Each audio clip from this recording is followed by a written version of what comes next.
നമസ്കാരം. വടകരയിലെ ഷാഫി പറമ്പലിന്റെ പ്രകടനം രാഷ്ട്രീയ എതിരാളികളെ പോലും അത്ഭുതപ്പെടുത്തുന്നതാണ്. LDF സ്ഥാനാർത്ഥിയായി CPM KK ശൈലജയെ പ്രഖ്യാപിച്ച് പിന്നെയും ദിവസങ്ങൾ കഴിഞ്ഞാണ് UDF സ്ഥാനാർത്ഥിയായി ഷാഫി എത്തിയത്. എല്ലാ എക്സിറ്റ് പോളുകളും LDF സ്ഥാനാർത്ഥിയായ KK ശൈലജ വിജയിക്കുമെന്ന് പ്രവചിച്ച മണ്ഡലത്തിലാണ് എല്ലാവരെയും ഞെട്ടിച്ചുകൊണ്ട് 1,15,157 വോട്ടുകളുടെ ഭൂരിപക്ഷത്തിൽ ഷാഫി വിജയിച്ചത്. 1996 മുതൽ 2004 വരെ LDF കൈയടക്കി വെച്ചിരുന്ന മണ്ഡലമായിരുന്നു വടകര. ആ വടകരയിൽ തുടർച്ചയായി 4ാം തവണയും വിജയിച്ചാണ് UDF ചരിത്രം എഴുതുന്നത്. ഇഞ്ചോടിഞ്ച് പോരാട്ടം നടന്ന വടകരയിൽ 1200 വോട്ടുകളുടെ ഭൂരിപക്ഷത്തിലെങ്കിലും KK ശൈലജ വിജയിക്കുമെന്നായിരുന്നു വോട്ടെടുപ്പിന് ശേഷമുള്ള LDFന്റെ വിലയിരുത്തൽ. 2021 നിയമസഭാ തെരഞ്ഞെടുപ്പിൽ BJP അക്കൗണ്ട് തുറക്കുമെന്ന് കരുതിയ പാലക്കാട്ട് അവസാന ലാപ്പിൽ 3859 വോട്ടുകൾക്കാണ് BJP സ്ഥാനാർത്ഥിയായിരുന്ന E ശ്രീധരനെ ഷാഫി പരാജയപ്പെടുത്തിയത്. ഷാഫിയുടെ തുടർച്ചയായ 3ാമത്തെ വിജയമായിരുന്നു അത്. പാലക്കാട് വിട്ട് വടകരയിൽ മത്സരിക്കണമെന്നാവശ്യപ്പെട്ടപ്പോൾ തന്നെ ഒഴിവാക്കി തരണം എന്നായിരുന്നു ഷാഫി നേതൃത്വത്തോട് അഭ്യർത്ഥിച്ചത്. കാരണം പാലക്കാടിനോട് ഷാഫി അത്രയേറെ ഇഴുകിച്ചേർന്നിരുന്നു. പാർട്ടി നിലപാട് കടുപ്പിച്ചതോടെ പാലക്കാട് വിട്ടുവരാൻ ഷാഫി നിർബന്ധിതനായി.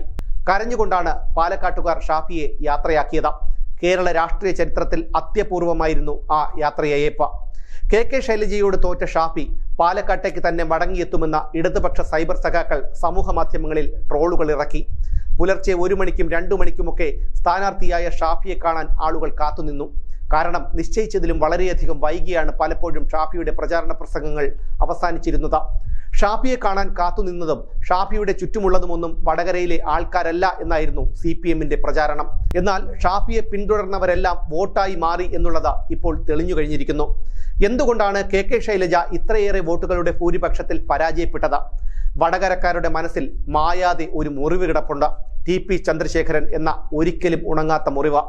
51 വെട്ടുകൾ കൊണ്ട് ഇല്ലാതാക്കി ഒരു വ്യാഴവട്ടം കഴിയുമ്പോഴും ജീവിച്ചിരുന്ന TPയേക്കാൾ കരുത്തനാണ് കൊല്ലപ്പെട്ട TP എന്ന് CPM ഇപ്പോഴും തിരിച്ചറിഞ്ഞുകൊണ്ടിരിക്കുകയാണ്. അതിന്റെ പ്രതിഫലനമാണ് പാർട്ടിയിലെ കരുത്തരായ P ജയരാജന്റെയും KK ശൈലജയുടെയും പതനം. TP ചന്ദ്രശേഖരനെ കൊലപ്പെടുത്തിയതിനു ശേഷം നടന്ന ഓരോ തെരഞ്ഞെടുപ്പുകളിലും അക്രമ രാഷ്ട്രീയത്തിനെതിരെയുള്ള വിധിയെഴുത്ത് കൂടിയാകുകയായിരുന്നു വടകരയിൽ. എല്ലാം കഴിഞ്ഞ ഇത്തവണയും നിയമസഭാ തെരഞ്ഞെടുപ്പിന് കളമൊരുങ്ങുമ്പോഴാണ് TP വധക്കേസിൽ പാർട്ടിയുടെ ജില്ലാ സെക്രട്ടറി P മോഹനൻ ഉൾപ്പെടെയുള്ളവരെ വെറുതെ വിട്ട വിചാരണ കോടതിയുടെ വിധി റദ്ദാക്കിക്കൊണ്ടുള്ള ഹൈക്കോടതിയുടെ ഉത്തരവ് വന്നത്. ജീവപര്യന്തം ശിക്ഷ ഇരട്ട ജീവപര്യന്തമാക്കി ഉയർത്തിയ ഹൈക്കോടതി പ്രതികൾക്ക് 20 വർഷത്തേക്ക് പരോൾ നൽകരുത് എന്നും ഉത്തരവിട്ടു. TPയുടെ കൊലപാതകത്തിലോ ഗൂഢാലോചനയിലോ പങ്കില്ലെന്ന CPMന്റെ വാദം ഇതോടെ പൊളിഞ്ഞു. ഈ തെരഞ്ഞെടുപ്പിലും TP ചന്ദ്രശേഖരൻ വടകരയിൽ പ്രചാരണ വിഷയമായി. ഹൈക്കോടതി വിധി പ്രചാരണായുധമാക്കിയ UDF അക്രമ രാഷ്ട്രീയത്തിനെതിരായി വോട്ട് ചെയ്യാനാണ് ആവശ്യപ്പെട്ടത്. ഷാഫിയുടെ പ്രചാരണത്തിലുടനീളം TP ചന്ദ്രശേഖരന്റെ വിധവയും വടകര MLAയുമായ KK രമയും ഉണ്ടായിരുന്നു. അതും ഷാഫിക്ക് ഗുണം ചെയ്തു. ഇതിനെല്ലാം ഉപരിയാണ് ഭരണവിരുദ്ധ വികാരവും പിണറായി വിരുദ്ധ വികാരവും.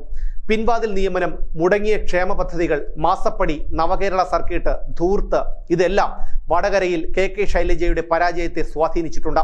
പാർട്ടി കോട്ടകളിൽ പോലും പിണറായിയോടും സർക്കാരിനോടുമുള്ള എതിർപ്പും അതൃപ്തിയും പ്രകടമായി തന്നെ ഉണ്ടായിരുന്നു. ഷാഫി എത്തുന്നയിടത്തെല്ലാം വൻ ജനക്കൂട്ടമാണ് ഉണ്ടായിരുന്നതെങ്കിൽ ശൈലജയുടെ പ്രചാരണ വേദികളിൽ പോലും ശുഷ്കിച്ച സദസ്സായിരുന്നു ഉണ്ടായിരുന്നത്. ലോകം ആദരിച്ച ടീച്ചറമ്മ, നാട്യങ്ങളില്ലാതെ വടകരയിൽ എന്നായിരുന്നു CPMന്റെ ടാഗ് ലൈൻ. ശൈലജയുടെ ജനകീയത വോട്ടായി മാറുമെന്നായിരുന്നു CPMന്റെ കണക്കുകൂട്ടൽ. കോവിഡ് നിപ്പ പ്രതിരോധ പ്രവർത്തനങ്ങളിൽ ശൈലജ മികവ് കാണിച്ചെന്ന് പ്രചാരണം നടത്തിയ CPMനെ കോവിഡ് കാലത്തെ PPE കിറ്റ് അഴിമതി കൊണ്ടാണ് UDF നേരിട്ടത്. 1,35,633 കന്നി വോട്ടർമാരാണ് വടകരയിൽ ഇത്തവണ ഉണ്ടായിരുന്നത്. അവരുടെ വോട്ടുകളെല്ലാം യുവജനങ്ങൾക്കിടയിലുള്ള സ്വാധീനം കൊണ്ട് ഷാഫി പെട്ടിയിലാക്കി. ഈയിടെ നടന്ന സമരമുഖങ്ങളിലെല്ലാം മുൻനിരയിൽ ഷാഫി ഉണ്ടായിരുന്നു. ഇതും ഷാഫിയുടെ സ്വീകാര്യത വർദ്ധിപ്പിച്ചു. പ്രചാരണങ്ങളെയും പ്രസംഗങ്ങളെയും കൂടുതൽ യുവജനങ്ങളെ സ്വാധീനിക്കുന്നത് സോഷ്യൽ മീഡിയയാണെന്ന് തിരിച്ചറിഞ്ഞ UDF സമൂഹ മാധ്യമങ്ങളും പ്രചാരണത്തിന് ചാലകമാക്കി. പാനൂരിലെ ബോംബ് സ്ഫോടനത്തിൽ ഒരാൾ കൊല്ലപ്പെടുകയും 3 പേർക്ക് പരിക്കേൽക്കുകയും ചെയ്തത് CPMന് നന്നായി ദോഷം ചെയ്തു. അക്രമ രാഷ്ട്രീയത്തിനെതിരെ വിധി എഴുതണമെന്ന ആഹ്വാനവുമായി പ്രചാരണം നടത്തിയ UDFന് വീണുകിട്ടിയ സുവർണാവസരമായിരുന്നു പാനൂർ ബോംബ് സ്ഫോടനം. ശൈലജയുടെ വ്യാജ വീഡിയോ പ്രചരിപ്പിക്കുന്നു എന്ന സഹതാപ വിവാദവും CPM പടച്ചിറക്കി. പക്ഷേ അത് ഫലത്തിൽ തിരിച്ചടിക്കുകയാണ് ചെയ്തത്. പറയാത്ത കാര്യങ്ങൾ പ്രചരിപ്പിക്കുന്നു എന്നാണ് വിവാദങ്ങളുടെ തുടക്കത്തിൽ ശൈലജ പറഞ്ഞിരുന്നത്. പിന്നീടത് അശ്ലീല ചിത്രങ്ങൾ പ്രചരിപ്പിക്കുന്നു എന്നാക്കി തിരുത്തി. UDF ടീച്ചറമ്മയുടെ അശ്ലീല ചിത്രങ്ങൾ പ്രചരിപ്പിക്കുന്നു, ഇതിന് വടകരയിലെ ജനങ്ങൾ മറുപടി പറയും എന്നൊക്കെ പറഞ്ഞ വോട്ടർമാർക്കിടയിൽ ഒരു സഹതാപ തരംഗമുണ്ടാക്കാൻ CPM ശ്രമിച്ചെങ്കിലും അതും നനഞ്ഞ പടക്കം പോലെ ചീറ്റിപ്പോയി. അശ്ലീല ചിത്രങ്ങൾ പ്രചരിപ്പിക്കുന്നു എന്ന് താൻ പറഞ്ഞിട്ടില്ല എന്ന് ശൈലജയ്ക്ക് ഒടുവിൽ സമ്മതിക്കേണ്ടി വന്നു. കാഫിറായ ശൈലജയ്ക്ക് വോട്ട് ചെയ്യരുത് എന്ന മെസ്സേജ് പ്രചരിപ്പിക്കുന്നു എന്നായി CPMന്റെ അടുത്ത ആരോപണം. അത് വ്യാജമാണെന്നും മെസ്സേജ് പ്രചരിപ്പിച്ചയാളെ കണ്ടുപിടിച്ചാൽ 10 ലക്ഷം രൂപ സമ്മാനം നൽകുമെന്നും മുസ്ലിം ലീഗ് പ്രഖ്യാപിച്ചതോടെ ആ പണിയും ഏറ്റില്ല. എപ്പോഴത്തെയും പോലെ CPM പ്രതിസ്ഥാനത്ത് വരുന്ന കേസുകളിൽ അന്വേഷണം വഴിമുട്ടുന്നത് പോലെ ഈ കേസിലും അന്വേഷണം തേഞ്ഞുമാഞ്ഞുപോയി. ശരിയായ രീതിയിൽ അന്വേഷണം നടന്നിരുന്നുവെങ്കിൽ ആ 10 ലക്ഷം ഏതെങ്കിലും സഖാവിനു തന്നെ കിട്ടുമായിരുന്നു എന്നുറപ്പാണ്. 2009 42.31% വടകരയിൽ LDF ഉണ്ടായിരുന്നത്. 2014 AN ഷംസീർ മത്സരിച്ചപ്പോൾ അത് 43.03%. പിന്നീട് 2019 P ജയരാജന് കിട്ടിയത് 41.47%. അതായത് 2.44% കുറവ്. ഇത്തവണ വീണ്ടും കുറഞ്ഞു. KK ശൈലജയ്ക്ക് കിട്ടിയത് 39.45%. വടകരയിലെ മുസ്ലിം ജനസംഖ്യ 38%. 2019 0.23% വോട്ടുകളാണ് UDFന് വർദ്ധിച്ചിരിക്കുന്നത്. എന്നാൽ LDFന് കുറഞ്ഞത് 2.02%. ഈ വോട്ട് എങ്ങോട്ട് പോയി? 2019 7.52% BJPയുടെ വോട്ട് ശതമാനം. എന്നാൽ ഇപ്പോൾ അത് 9.97% വർദ്ധിച്ചിരിക്കുന്നു. അതായത് 2.45% വളർച്ച. LDFന് 2.44% കുറഞ്ഞു.